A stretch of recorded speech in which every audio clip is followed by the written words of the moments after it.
அனைவருக்கும் வணக்கம். எல்லாரும் எப்படி இருக்கீங்க? ரொம்ப நல்லா இருப்பீங்கன்னு நம்புகிறேன். நானும் ரொம்ப நல்லா இருக்கேன். இன்றைக்கி நம்ம பதிவில் பார்க்க போகிறது திருவாதிரை விரத சிறப்புகளை பற்றி தான்.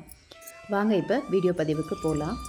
எப்பவும் போல் காலையில் எழுந்து முதல் வேலையாக நிலைவாசல் பூஜையை தான் செஞ்சுக்கிட்டேன். நிலைவாசல் பூஜை அப்படின்றது நம்மளுடைய குலதெய்வ வழிபாடு. எந்த ஒரு விஷயத்தையும் துவங்கிறதுக்கு முன்னாடி, எந்த ஒரு பூஜைகளையும் நம்ம வீட்டில் செய்யறதுக்கு முன்னாடி குலதெய்வ வழிபாடு அப்படின்றது கட்டாயம் தேவை. குலதெய்வ வழிபாடை செஞ்சு குலதெய்வத்தோடைய ஆசீர்வாதத்தை பெற்றதுக்கு அப்புறமா தான் அடுத்த பூஜை வேலைகளை நம்ம செய்யணும் அப்படின்றது நம்ம பெரியவங்க நமக்கு சொல்லியிருக்கிற ஒரு விஷயம். அதனால் முதல்ல குலதெய்வ வழிபாடை செஞ்சுக்கிட்டேன். இப்போது இன்றைக்கி திருவாதிரை திருநாள். இந்த திருவாதிரை திருநாள் அப்படின்றது என்னன்னு பார்த்திங்கன்னா, திருவாதிரை அப்படின்றது சிவபெருமானுக்குரிய ஒரு விரத நாள். சிவபெருமானுக்கு பார்த்திங்கன்னா ஆண்டில் 6 முறை மட்டும்தான் சிறப்பான அபிஷேக ஆராதனைகள் நடத்தப்படும். அதில் மிகவும் சிறப்பு வாய்ந்தது அப்படின்னு பார்த்திங்கன்னா இந்த திருவாதிரை நாள் அப்படின்றது எதனால் வந்தது அப்படின்றது நம்ம முன்னோர்கள் சொல்லியிருக்கிற விஷயம் பார்த்திங்கன்னா, சிவபெருமானும் பார்வதி தாயாரும் ரொம்ப நாள் தவங் இருந்து முடித்து சந்தித்த ஒரு நாளை தான் திருவாதிரை நாளாக கொண்டாடிட்டுருக்காங்க. இந்த திருவாதிரை நாளில் செய்யக்கூடிய பிரசாதமான திருவாதிரை களி, இதோடைய வரலாறுன்னு பார்த்திங்கனாக்கா, சேந்தனார் அப்படின்னு சொல்லிட்டு சிவபெருமானுடைய சிவனடியார். அவர் சிவபக்தர். அவர் பார்த்திங்கனாக்கா ஒரு விறகு வெட்டி அதை விற்பனை பண்ணி தினந்தோறும் அவருக்கு வரக்கூடிய வருமானத்தில் ஒரு சிவனடியானுக்கு உணவளிக்கணும் அப்படின்றது அவர் கொள்கையாக வச்சிட்டு இருந்தார். அதுபோல் ஒவ்வொரு நாளும் செஞ்சிட்டும் இருந்தார். அப்படி செஞ்சுட்டு வரும்போது ஒரு நாள் அதிகமான மழையினால் அவரால் அன்னைக்கு விறகு விற்று சிவனடியாருக்கான உணவை கொடுக்க முடியாத ஒரு சூழ்நிலை. அதனால் அவருடைய வீட்டில் இருக்கக்கூடிய பொருளை வச்சு உணவை தயாரித்து சிவனடியாருக்காக காத்துட்ருக்காரு. என்ன உணவு தயாரித்தாருன்னு பார்த்திங்கன்னா, அரிசியும் வெல்லத்தையும் வச்சு ஒரு களியை செஞ்சுட்டு, அந்த களியை வச்சுட்டு அவர் சிவனடியார் யாராவது வருவாங்க அப்படின்னு சொல்லிட்டு ரொம்ப நேரமாக காத்துட்ருக்காரு. அன்னைக்கு நாள் பார்த்து ஒரு சிவனடியாரும் வரல. அவருக்கு மனவேதனை அதிகமாக இருக்குது. என்ன இன்னைக்கு இந்த மாதிரி இருக்கே அப்படின்னு சொல்லிட்டு ரொம்ப வேதனைப்படுறாரு. இவருடைய வேதனையை பார்த்த சிவபெருமான் நம்மளுடைய பக்தருடைய குறையை தீர்க்கணும் அப்படின்னு சொல்லிட்டு சிவபெருமானே சிவனடியாராக சேந்தனார் வீட்டில் அவர் செய்திருந்த களியை சாப்பிட்றாரு. சாப்பிட்டு முடிச்சுட்டு போகும்போது, அடுத்த வேலைக்கு எனக்கு மீதம் இருக்கிற களியையும் தாங்க அப்படின்னு சொல்லிட்டு சேந்தனார்கிட்டேருந்து வாங்கிட்டும் போகிறாரு.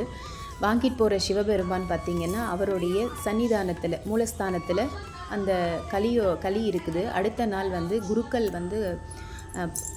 கோயில் நடைய திறந்து பார்க்கும்போது அந்த களியை பார்த்துட்டு, யார் இந்த இடத்துல இப்படி பண்ணது அப்படின்னு சொல்லிட்டு அவர் அதிர்ச்சி ஆகிறாரு. அப்போது அந்த இடத்துல ஒரு அசிரீரி ஒலிக்குது. அது யாருன்னு பார்த்திங்கன்னா சிவபெருமானுடைய குரல் அந்த இடத்துல ஒலிக்குது. இந்த மாதிரி சேந்தனார் வீட்டுக்கு நான் தான் போயிட்டு களி சாப்பிட்டுட்டு அடுத்த வேலைக்காக நான் இந்த களியை கொண்டுட்டு வந்தேன் அப்படின்னு சொல்லிட்டு சொன்னதும் அங்கே இருக்கிறவங்க எல்லாரும் வியப்படைகிறாங்க. அந்த நாட்டு மன்னருக்கும் இந்த விஷயம் பரவுது. அவரும் போய் சேந்தனாரை பார்த்து அந்த இடத்துல நடந்த விஷயங்களை சேந்தனாருக்கு சொல்லும்போது அவர் அவ்வளவு மகிழ்ச்சி அடைகிறாரு. இந்த மாதிரி ஏழைகளுக்கு இறங்கி ஒரு தெய்வம் அவருடைய குறையை தீக்கணும் அப்படின்னு சொல்லிட்டு வந்திருக்கேன்னு சொல்லிட்டு அந்த சேந்தனார் அந்த அளவுக்கு நெகிழ்ச்சி அடைஞ்ச ஒரு நாள்.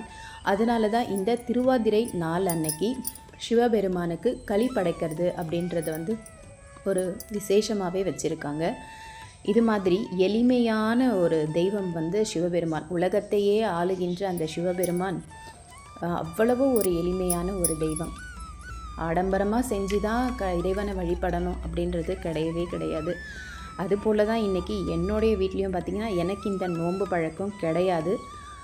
இருந்தாலும் எனக்கு அந்த சிவபெருமானுக்கு இன்றைக்கி அபிஷேகங்கள் பண்ணி பூஜை பண்ணணும் அப்படின்னு சொல்லிட்டு ரொம்ப ஆர்வம் அதிகமாக இருந்தது. என்கிட்ட உங்களுக்கே தெரியும், என்னோடய வீடியோஸில் பார்த்துருப்பீங்க, நான் ஒரு சின்ன ஸ்டிக்கரில் சிவபெருமானை வச்சுருப்பேன். முதல் முறையாக எனக்கு சிவபெருமானை வாங்கி அவருக்கு பூஜைகள் செய்யணும் அப்படின்ற ஒரு ஆர்வம் ரொம்ப நாளாகவே இருந்துகிட்டே இருந்தது. அதனால் எப்பவும் கிரிவலம் போகிறது வழக்கமாக இருக்குது. கொஞ்சம் காலமாக இப்போது சமீப காலத்தில் கொஞ்சம் கேப்பும் எடுத்துட்டேன். சரியாக என்னால் கிரிவலம் போக முடியல. அதனால் இந்த மாதம் சனி பிரதோஷத்தன்னைக்கு கிரிவலம் போகலாம் அப்படின்னு சொல்லிட்டு போயிருந்தேன். அப்போது நான் ஆசைப்பட்ட மாதிரியே எனக்கு ஒரு சிவலிங்கமும் நந்தியும் கிடைச்சாங்க. ரொம்ப அழகாக இருந்தது அவங்கள பார்க்கும்போது. அவங்கள வச்சு தான் இன்றைக்கி திருவாதிரை விரத பூஜையை நான் செஞ்சுருந்தேன். விரதம்லாம் நான் இருக்கலை, ஏன்னா எங்களுக்கு இந்த நோன்பு கிடையாது.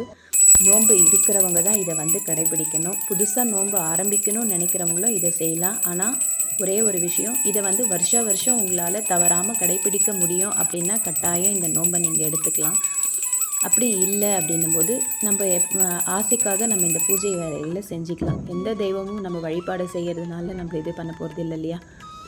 அது மாதிரி தான் நான் இன்றைக்கி எனக்கு இந்த நோன்பு பழக்கம் கிடையாது. ஆனால் நான் வந்து திருவாதிரை பூஜையை மட்டும் நான் வீட்டில் செஞ்சுருந்தேன். இப்போ குலதெய்வ வழிபாடை முடித்ததுக்கப்புறம் பார்த்திங்கன்னா நம்மளுடைய பூஜை அறையில் நான் வந்து சிவபெருமானுக்கான வழிபாடுகளை செய்ய ஆரம்பித்தேன். என்னுடைய பூஜை அறை ரொம்ப பெருசாலாம் இல்லை, சொந்த வீட்டில் எல்லாமே நல்லா இருக்குது. சில காலங்கள் நமக்கு கொஞ்சம் கடினமான காலங்கள் கடந்து வர வேண்டிய நேரம் இருக்கு இல்லையா? அதுபோல் தான் இன்றைக்கி என்னுடைய சொந்த வீட்டிலேருந்து நான் ஒரு வாடகை வீட்டில் தான் இருந்துகிட்ருக்கிறேன். கடினமான காலங்களை கடக்கிறதுக்கு நம்ம யார் கையை பிடிக்கணும்? தெய்வத்தோட கையை மட்டும்தான் பிடிக்க முடியும் இல்லையா? நம்மளுக்கு வந்து அந்த இடத்த கடக்க வைக்கக்கூடிய வலிமையை அவர் தான் தர முடியும் அப்படின்னு சொல்லிட்டு நான் முழுமையாக நம்புகிறேன். அதனால தான் ஒவ்வொரு வழிபாடுகளையும் நம்ம தெய்வங்களுக்கு பண்ணி அதன் மூலியமாக நம்ம பலன்களை பெறணும் அப்படின்னு சொல்லிட்டு நம்மளுடைய முன்னோர்களும் நமக்கு பல வழிமுறைகளை சொல்லியிருக்கிறாங்க. தெய்வத்தை வணங்கிட்டால் நம்மளோட பிரச்சனைகள் போயிடுமா அப்படின்னு கேட்டால் கட்டாயம் கிடையாது. தெய்வத்தையும் வணங்கணும், நமக்கான முயற்சியை செய்யணும். இதையும் நான் உங்களுக்கு ஒவ்வொரு பதிவுலையும் சொல்லிட்டு தான் இருக்கேன். இதுக்கான ஒரு சின்ன ஒரு கதையையோ சொல்கிறேன். ஒரு காட்டில் பார்த்திங்கன்னா ஒரு சிங்கம், ரொம்ப வயதான ஒரு சிங்கம் இருக்குது. அந்த சிங்கம் பார்த்திங்கன்னா இளமையான காலங்களில் நல்லா ஆட்சி செஞ்சு முடிச்சுட்டு இப்போ வயோதிக காரணமாக ஒரே இடத்துல அதால் எந்த விதமான செயலையும் செய்ய முடியாத ஒரு இடத்துல நின்றுடுது.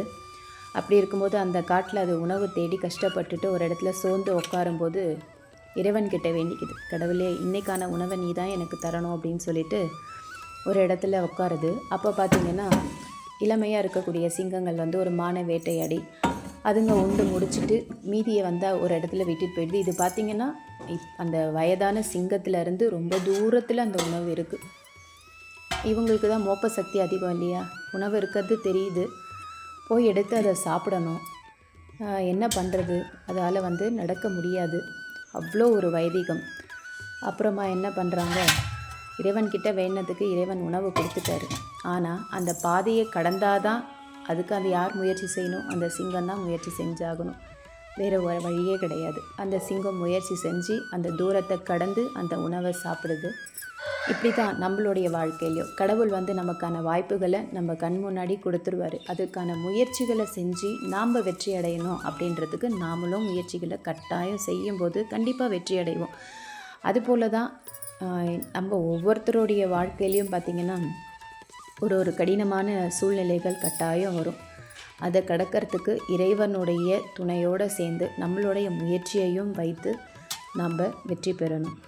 இப்போ இந்த பூஜை முறைகளெல்லாம் பார்த்திங்கன்னா கணவன் மனைவி ஒற்றுமைக்கு ரொம்பவும் சிறப்பான விரதம் இது அப்படின்னு சொல்லி சொல்கிறாங்க. எல்லா வீட்லேயுமே பார்த்திங்கன்னா எல்லா சூழ்நிலைகளும் ஒரு மாதிரி இருக்கிறது இல்லை இல்லையா? சூழ்நிலைகள் கடினமாகும்போது பிரச்சனைகள் வரும். அந்த பிரச்சனைகளை எதிர்கொள்கிறதுக்கு நமக்கு மனதைரியம் தேவை. அந்த மனதைரியத்தை நம்ம இது போன்ற வழிபாடுகளை வைத்து நம்ம வந்து ஏற்படுத்திக்கணும். தெய்வ நம்பிக்கை இருக்கிற ஒவ்வொருத்தரும் இதை வந்து கண்டிப்பாக நான் சொல்கிற விஷயம் உண்மைன்னு உங்களுக்கு தெரியும். தளர்ந்து போய் உட்காரும்போது ஒன்றுமே இல்லை, நீங்கள் ஒரு சின்ன அகல் விளக்கை ஏற்றி வச்சு அந்த தெய்வத்துக்கிட்ட உங்களுடைய கஷ்டத்தை மனசார சொல்லி முடித்த அடுத்த செகண்ட் உங்களை யோசிக்க வைப்பார். இதுக்கான தீர்வு இதுவாக இருக்கலாமே, இதை செஞ்சுருக்கலாமே, இதை பண்ணால் இது சரியாயிடுமோ அப்படின்னு சொல்லிட்டு நம்மளை சிந்திக்க வைப்பார். இதுதான் அந்த சிந்தனையை செயல்படுத்துறது நாமளாக தான் இருக்கணும். இவ்வளவு தான். இதை நம்ம செஞ்சுட்டே வரும்போது கண்டிப்பாக நம்மளுடைய பிரச்சனைகளுக்கான தீர்வு நமக்கு கிடைக்க வச்சு நம்மளுக்கும் வந்து மனநிறைவான ஒரு வாழ்க்கையை கண்டிப்பாக தருவார். இதுலேயும் வீட்டில் இருக்கக்கூடிய பெண்களுக்கு பார்த்திங்கன்னா அந்த ஒரு மன அழுத்தம் வந்து அதிகமாக தான் ஆகிட்டு இருக்கும். இப்போது வேலைக்கு போகிற பெண்களுக்கு அந்த மன அழுத்தம் இருக்காதா அப்படின்னு கேட்டிங்கன்னா கண்டிப்பாக அவங்களுக்குமே இருக்க தான் செய்யும், நான் இல்லைன்னு சொல்ல மாட்டேன். அந்த வேலைக்கு போகிற பெண்களுக்கு இருக்கக்கூடிய மன அழுத்தத்தை விட நம்ம இல்லற வாழ்க்கையில் அதாவது வீட்லேயே இருக்கக்கூடியவங்களுக்கு பார்த்திங்கன்னா ரொம்ப மன அழுத்தம் அதிகமாக இருக்கும். ஏன்னா வேலைக்கு போகிற பெண்கள் பார்த்திங்கன்னா வீட்டிலேருந்து அவங்க தாண்டி வெளியில் போய் அடுத்த விஷயங்களை பார்க்கும்போது அந்த கொஞ்ச நேரமாவது அவங்களால வந்து அந்த விஷயங்களை மறந்துருக்க முடியும். ஆனால் வீட்டில் இருக்கக்கூடிய பெண்கள் பார்த்திங்கன்னா கண்டிப்பாக அப்படி கிடையாது. ஒவ்வொரு நிமிஷமுமே அவங்களுக்கு வந்து அந்த ஒரு சிந்தனைகள் வந்து அவங்கள தாண்டி ஓடிக்கிட்டே தான் இருக்கும்.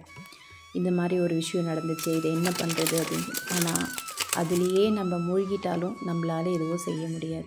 அதனால் வந்து நம்ம வந்து அடுத்த கட்டத்துக்கு நம்ம தான் எடுத்துகிட்டு போகணும். வெளியிலேருந்து எல்லாரும் நமக்கு அட்வைஸ் பண்ணுவாங்க, சொல்லுவாங்க. ஆனால் எதுவுமே வந்து நம்மளா முயற்சி எடுத்து நாம் செய்யும்போது கண்டிப்பாக அது நமக்கு வந்து வெற்றியை கொடுக்கும்.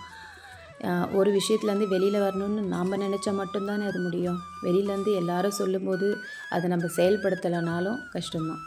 செயல்படுத்தி நாம் அதுலேருந்து வெளியில் வரணும் அப்படின்ட்டு கண்டிப்பாக நம்ம தான் எடுத்துகிட்டு வரணும். இது மாதிரி நம்ம நடந்துக்கும் போதே பார்த்திங்கன்னா ரொம்ப ஒரு மன ஆறுதல் கிடைக்கும் நமக்கு. ஒரே விஷயத்தில் விழுந்துடாமல் இதை நம்ம தான் செஞ்சு ஆகணும், இதுலேருந்து நம்ம ஏன் நம்மளால் வெளியில் வர முடியாது, இதுக்கு கண்டிப்பாக ஒரு வழி இருக்கும், அந்த வழியை நம்ம தான் தேடி ஆகணும் அப்படின்ட்டு நம்மளை நம்ம தைரியப்படுத்திட்டு அந்த வழி என்ன அப்படின்றத தேடி அது மூலிமா நம்மளுடைய லைஃப்பை வந்து முன்னேற்றிட்டு போகிறதுன்றது தான் சிறப்பான ஒன்று. இப்போது என்னுடைய சூழ்நிலை, என்னுடைய காலகட்டம், என்னுடைய வீட்டிலருந்து வந்து இந்த மாதிரி ஒரு இடத்துல இருந்து அதனால் நான் வந்து துவண்டு போகிறேன் அப்படின்றதெல்லாம் கிடையாது. அந்த இடத்துலேருந்து என்ன நான் எடுத்துகிட்டு வரணும், திருப்பியும் என்னுடைய பழைய வாழ்க்கையை நான் வாழணும், அதுக்கு தெய்வத்துடைய அருளும் இருக்கணும், என்னுடைய முயற்சிகளும் இருக்கணும் அப்படின்னு சொல்லிட்டு பல நாள் நாமளே தேத்திக்கணும் அப்படின்னு சொல்லிட்டு ஓடிட்டுருப்பேன். இது போல் தான் எல்லாருடைய வாழ்க்கையிலுமே கண்டிப்பாக இந்த மாதிரியான சூழ்நிலைகள் இருக்கும். இது எல்லாத்தையும் கடந்து நம்ம சாதிக்கிறதுக்கு தெய்வ வழிபாடு அப்படின்றது கட்டாயம் நமக்கு ஒரு துணையாக இருக்கும். வாய்ப்பை நமக்கு கண் முன்னாடி காட்டுவாங்க. அந்த வாய்ப்பு அடையிறதுக்கான முயற்சியை நம்ம செஞ்சு நம்ம இலக்கை போய் அடையிறதுன்றது கடினமான பாதைகளை கடந்து வந்தால் தானே அந்த வெற்றிக்கு கூட ஒரு மரியாதை இருக்கும். அதுபோல் தான் எல்லார் வீட்லேயுமே எல்லா விஷயமும் ஒரு சில பிரச்சனைகள் இருந்துகிட்டே தான் இருக்கும். பிரச்சனை இல்லாத மனிதர்கள் இல்லவே இல்லை இல்லையா? அது எல்லாத்தையும் நம்ம கடந்து வந்தால் மட்டும்தான் நம்மளுடைய வெற்றிக்கனியை நம்ம பறிக்க முடியும். ரொம்ப இந்த வாட்டி ரொம்ப கதைகள் தத்துவமாக பேசிட்டு நினைக்கிறேன். தெரியல. அப்போ சொந்த வீட்டில் இல்லாமல் ஒரு வாடகை வீட்டில் இருந்து அது வருத்தம்லாம் இல்லை, யாருக்குமே வந்து ஒரு கஷ்டம் இருக்கும் இல்லைங்களா? ரொம்ப அழகான ஒரு பூஜை அறை நான் வச்சுருப்பேன். அந்த இடத்துலேருந்து வந்துட்டு ஒரு சின்ன அலமாரியில் தான் இப்போ நான் என்னோடய பூஜை அறையை வச்சுருக்கிறேன். இதோ ஒரு கால நேரங்கள் கண்டிப்பாக இதுவும் மாறும் அப்படின்னு சொல்லிட்டு கடந்து போகலாம். கண்டிப்பாக எல்லாத்துக்குமே ஒரு நல்ல நாள் வரும் இல்லையா? இறைவனுடைய கையை பிடிச்சிடும்போது கண்டிப்பாக எல்லா பாதைகளையும் நம்மளால் கடந்து வர முடியும் அப்படின்றத நான் முழுமையாக நம்புகிறேன். அதில் எந்த விதமான மாற்று கருத்தும் கிடையாது. இதே தான் நான் ஒவ்வொருத்தருக்குமே சொல்லுவேன். எல்லா வீட்லேயுமே எல்லா சூழ்நிலைகளும் கடினமானது இருக்குது. கண்டிப்பாக நம்மளால் முடியும் அப்படின்றத மட்டும் தினந்தோறும் நம்புவோம். இறை வழிபாட்டில் நம்மளை கவனம் செலுத்துவோம்.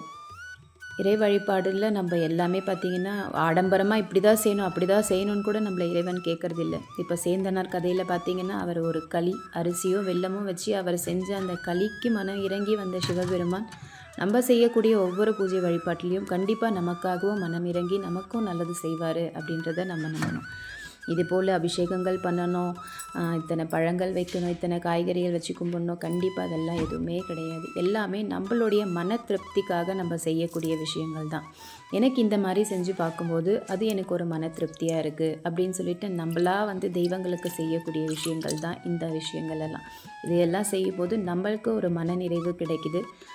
அதுலேயே தெய்வம் வந்து நமக்கு அருள் புரிவார் அப்படின்றத நம்ம முழுமையாக நம்புகிறோம். அதனால் நம்ம இது போல் செய்கிறோம். ஆனால் தெய்வம் வந்து இதை தான் செய்யணும் அதை தான் செய்யணும் இப்படி நீ எனக்கு செஞ்சினா தான் நான் உனக்கு அருள் புரிவேன்னு என்றைக்கும் எந்த தெய்வமும் சொல்லலை. இதுலேயே பார்த்திங்கன்னா அதாவது முன்னாடி காலங்கள்லாம் கூட பார்த்திங்கன்னா கடுமையாக விரதம் இருந்து தெய்வத்துக்கிட்ட வரம் வாங்குறவங்களும் இருந்தாங்க. எளிமையாக பூஜை வழிகளை செஞ்சு வரம் வாங்குறவங்களும் இருந்தாங்க. அதை பற்றின வரலாறுகளும் நம்ம நிறையவே படிச்சிருக்கிறோம். இது போல தான் அவங்களுடைய மன நிறைவுக்கு தெய்வத்துக்கு நம்ம இதை செய்யணும் அதை செய்யணுன்றது நம்மளுடைய மன விருப்பம்தான். அதனால் நம்மளால் முடிஞ்ச எளிமையான வழிபாடுகளை செய்து மனதார உண்மையாக யாருக்கும் எந்த ஒரு தீங்கும் நினைக்காம உள்ளன்போட தெய்வத்தை நினச்சி வழிபாடுகள் செய்யும்போது கண்டிப்பாக நம்மளுடைய வழிபாடுகள் இறைவன்கிட்ட போய் சேரும். நம்மளுடைய கவலைகளை வந்து அவர் காலடியில் வச்சுட்டு நம்ம சொல்லக்கூடிய விஷயங்கள் எல்லாத்தையும் நேர்மையாகவும் உண்மையாகவும் யாருக்குமே எந்த கஷ்டத்தையும் யாரையும் துன்புறுத்தாமல் நம்ம செய்கிறோம் அப்படின்னா நிச்சயமாக அதை வந்து தெய்வம் பார்த்துட்டே தான் இருப்பார். நமக்கான நேரத்தையும் அவர் கண்டிப்பாக அமைச்சு தருவார் அப்படின்றத வந்து நம்ம முழுமையாக நம்பணும். ஒவ்வொருத்தருடைய லைஃப்லையும் கஷ்டமான காலங்கள் வரும் தான், அதை நம்ம கடந்துருவோம் அப்படின்ற நம்பிக்கையோடு நம்ம கிடக்கணும்.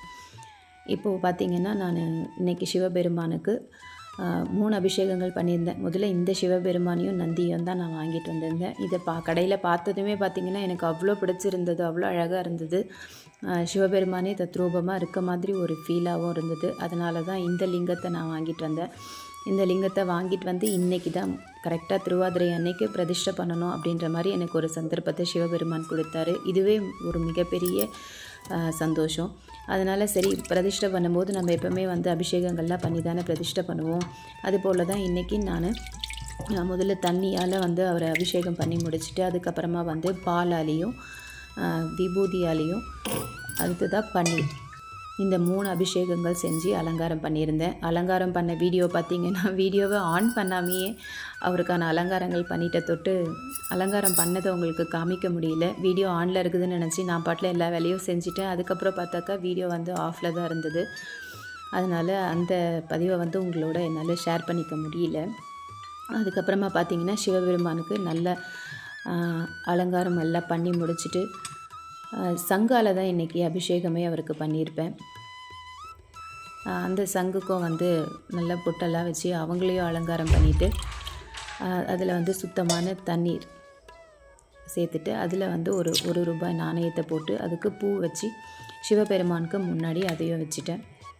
அடுத்ததாக இன்றைக்கி எனக்கு இந்த விரதம்லாம் இல்லை, இந்த நோன்பு எனக்கு இல்லை அப்படின்றதுனால நான் வந்து சிவபெருமானுக்கு வெறும் பழங்களை மட்டும்தான் வச்சு பூஜை பண்ணியிருந்தேன். பழம் மட்டும் வச்சுட்டு நெய்வேத்தியமாக அவருக்கு பூஜை வேலைகள் எல்லாம் செஞ்சுருந்தேன். இவ்வளோதான், என்னால் இதுதான் முடிஞ்சது. சிவபெருமானே, நீ இதை ஏற்றுட்டு என்னுடைய வேண்டுதல்களை எல்லாத்தையும் நிறைவேற்றி தரணும் அப்படின்னு சொல்லிட்டு மனதார அவர்கிட்ட வேண்டிக்கிட்டேன். விரதம் இருக்கிறவங்க அவங்கவுங்க வீட்டு வழக்கப்படி விரதங்கள் இருப்பாங்க. புதுசாக விரதம் இருக்கணும் அப்படின்னு நினைக்கிறவங்க பார்த்திங்கன்னா இப்போ 12ஆம் தேதியே வந்து திருவாதிரை நட்சத்திரம் துவங்கிடுச்சு. முன்னாடி அன்னைக்கு நாள் தொடங்கி சிவபெருமானுடைய பூஜைகள் எல்லாம் முடித்து அடுத்த நாள் விரதத்தை விடுறவங்களும் இருக்கிறாங்க. அப்படி இல்லை அப்படின்னா சிதம்பரத்தில் பார்த்திங்கன்னா அதிகாலையில் 13ஆம் தேதி தான் பூஜைகளை வேலைகள் எல்லாம் செய்வாங்க. அந்த நேரத்தில் அவருக்கு நடக்கக்கூடிய அபிஷேக ஆராதனைகள் எல்லாம் பார்த்துட்டு விரதத்தை துவங்கக்கூடியவங்களும் இருக்கிறாங்க. அதுதான் அவங்களுடைய குடும்ப வழக்கப்படி செய்வாங்க. புதுசாக ஆரம்பிக்கிறவங்க பார்த்திங்கனாக்கா உங்களுக்கு எப்படி வாய்ப்புகள் அமைதோ, உங்களால் 2 நாளுமே விரதம் இருக்க முடியும் அப்படின்னாக்கா முன்னாடி நாளே ஆரம்பித்து அடுத்த நாள் செய்யலாம். இல்லை அன்னைக்கு மட்டும் செய்ய முடியும் அப்படின்னாலும் அன்னைக்கு நாள் முழுக்க இருங்க. இல்லை முடியாதவங்க வந்து ஒரு வேளை இருக்கலாம். எல்லாமே நம்மளுடைய உடல் சார்ந்தது தான். என்னோடய உடம்பு வந்து ஒத்துழைக்கும் அப்படின்னா கண்டிப்பாக இருக்கலாம். அப்படியெல்லாம் இல்லை அப்படின்னா நீங்கள் எப்பவும் போல் உங்களால் முடிஞ்ச ஒரு நெய்வேத்தியத்தை வச்சுட்டு சிவபெருமான மனசார வேண்டிக்கோங்க. எதுவுமே கட்டாயம் கிடையாது. நம்மளால் முடிஞ்சதை மட்டும்தான் நம்ம வந்து தெய்வத்துக்கு செய்ய போகிறோம். எந்த ஒரு விஷயமும் அப்படிதான்றது வந்து எல்லாமே நம்ம மனசு மட்டும்தான் காரணம். நோன்பை வந்து இன்னைக்கு ஆரம்பிக்கிறீங்க, புதுசாக ஆரம்பிக்கிறவங்க அப்படின்னா கண்டிப்பாக ஒவ்வொரு வருஷமும் உங்களால் இதை கடைப்பிடிக்க முடியும் அப்படின்னா மட்டும் கண்டிப்பாக கடைப்பிடிங்க. ஆசைப்பட்டு இந்த வருஷம் செஞ்சுட்டு அடுத்த வருஷம் கடைப்பிடிக்க முடியாமல் போகிறது அப்படின்னா அது வந்து நம்மளுக்கே ஒரு மனசங்கடமாக இருக்கும். ஐயோ, போன வருஷம் செஞ்சேன், என்னால் இந்த வருஷம் செய்ய முடியல அப்படின்ற மாதிரி இருக்கும். ஆனால் சாதாரணமாக நம்ம பூஜைகளை வந்து சிவபெருமானுக்கு நம்மளால் முடிஞ்ச ஒரு நெய்வேத்தியத்தை வச்சு செஞ்சுக்கிறதுனாலும் அதையும் செஞ்சுக்கலாம். அதனால் உங்களுக்கு எப்படி சூழ்நிலைகள் இருக்குது, உங்களுடைய குடும்ப சூழ்நிலை எப்படி இருக்குது அப்படின்றத பார்த்துட்டு இந்த விஷயத்தை பற்றி நீங்கள் யோசித்து முடிவெடுங்க. அதே போல் தான் நான் ஒவ்வொரு பதிவிலையும் சொல்கிறேன், எந்த ஒரு பூஜை வேலைகளையும் வந்து கட்டாயம் கிடையாது. நம்மளுடைய மனசுக்காக நம்ம செய்யக்கூடிய விஷயம். நம்மளோட வீட்டில் நான் பண்ணியிருக்கிற இந்த பூஜை வேலைகளை எனக்கு சிவபெருமான ரொம்ப நாளாக வந்து பிரதிஷ்டை பண்ணி அவருக்கு இது போல் பூஜைகள்லாம் செய்யணும் அப்படின்றது சமீப காலமாக ஆசை ரொம்ப அதிகமாக இருந்தது. அதனால் நான் வந்து இன்றைக்கி வாங்கிட்டு வந்து நான் இதை செஞ்சுருக்கேன். அதனால் வந்து எல்லோரும் இப்படி தான் செய்யணுமா அப்படி தான் செய்யணுமான்றதுலாம் கிடையவே கிடையாது. அவங்களுடைய மன விருப்பம், மன நிறைவுக்காக தான் நம்ம இந்த பூஜைகளையே செய்கிறோம். அதனால் உங்களால் முடிஞ்சு மாதிரியான பூஜைகளை வந்து நீங்கள் இறைவனுக்கு செஞ்சுக்கலாம். நான் வாங்கிட்டு வந்த அன்றைக்கே பார்த்திங்கன்னா அவ்வளோ ஒரு மனநிறைவோடு சிவபெருமானுக்கு பூஜைகள்லாம் செஞ்சது ரொம்ப மனசுக்கு திருப்தியாக நிறைவாக இருந்தது.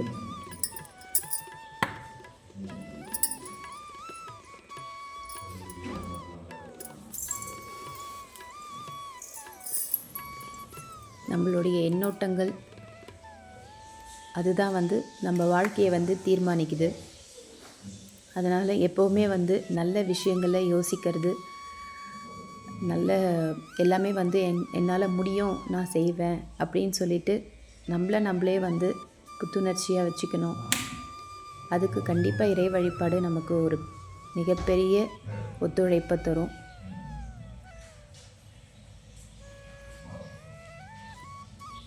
அதனால் கண்டிப்பாக இறை வழிபாடோடு நம்மளுடைய ஒவ்வொரு நாளையும் வெற்றிகரமாக எடுத்துகிட்டு போகிறதுக்கு நினைப்போம். நம்மளால் முடிஞ்ச ஒரு நெய்வேத்தியத்தை வச்சு இறைவனை வழிபாடுகள் செய்வோம். நம்மளுடைய ஒவ்வொரு நாளும் இறைவனுடைய கையை பிடிச்சிட்டே அவர் காட்டக்கூடிய ஒரு பாதையில் நம்மளுடைய முயற்சியோட நம்ம இலக்கை அடைவோம் அப்படின்னு சொல்லிட்டு நான் வந்து செஞ்சிட்ருக்கிறேன். நடுவில் பார்த்திங்கன்னா கொஞ்சம் வீடியோ போட முடியாத ஒரு சூழ்நிலை. ஒன்றும் இல்லை, வீட்டில் ஒரு ஃபங்க்ஷன், அந்த ஓட்டமாகவே நாங்கள் ஓடிட்டே இருந்த தொட்டு என்னால் தொடர்ந்து வீடியோ பதிவுகளை கொடுக்க முடியல. அதனால் நான் ரொம்ப கேப் எடுத்துட்டேன். கண்டிப்பாக இதுக்கப்புறம் வந்து தொடர்ந்து வீடியோ பதிவுகளை கொடுப்பேன். பாருங்கள், என்னுடைய இந்த பூஜை வேலைகள், நான் சொல்லியிருந்த விஷயங்கள் கண்டிப்பாக யாராவது ஒருத்தருக்காவது பயனுள்ளதாக இருக்கும் அப்படின்னு சொல்லிட்டு நம்புகிறேன். என்னுடைய வீடியோ பதிவு உங்கள் எல்லாருக்கும் பிடிச்சிருந்தது அப்படின்னா உங்களுடைய ஃப்ரெண்ட்ஸ் அண்ட் ஃபேமிலியோடு ஷேர் பண்ணிக்கோங்க. கண்டிப்பாக லைக் பண்ணுங்கள், ஷேர் பண்ணுங்கள், சப்ஸ்கிரைப் பண்ணுங்கள். பக்கத்தில் இருக்கக்கூடிய பெல் பட்டனையும் ப்ரெஸ் பண்ணி வச்சுக்கோங்க. அப்போ தான் நான் போடக்கூடிய அடுத்த வீடியோவுடைய நோட்டிஃபிகேஷன் உங்களுக்கு வரும். எல்லாருக்கும் நல்லதே நடக்கணும் அப்படின்னு சொல்லி வேண்டிக்கிறேன். வாழ்க வளமுடன்.